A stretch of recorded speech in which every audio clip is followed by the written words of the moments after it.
दंतावड़ी में आज जिला प्रशासन प्रेस कॉन्फ्रेंस करके नगरीय निकाय चुनाव पर पहला फोटोयुक्त मतदाता सूची जारी कर दिया है। आने वाला दिन में नगरीय निकाय पंचायत चुनाव की तैयारी यहां शुरू कर दी गई है। इस संबंध में एसडीएम अभिषेक तिवारी बताई कि आज जारी करे गए सूची में दावा आपत्ति जब दर्ज कर दी जाही तो 23 अक्टूबर के एक बार फिर से समाधान के बाद प्रकाशन की तैयारी करी जाही। दंतेवाड़ा जिला में 170 पंचायत है, जिसमें अब तक के 117 पंचायत के चुनाव में तैयारी पूरा हो चुके हैं।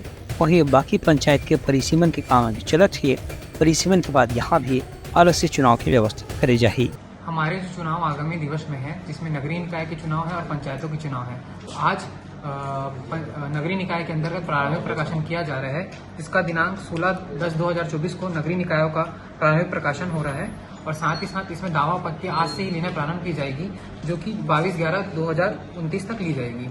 और इसी बीच दावा आपत्तियों का निराकरण इसके 5 दिवस के भीतर किया जाएगा और साथ ही साथ उसकी अपील के लिए भी अलग से समय सीमा दी गई है।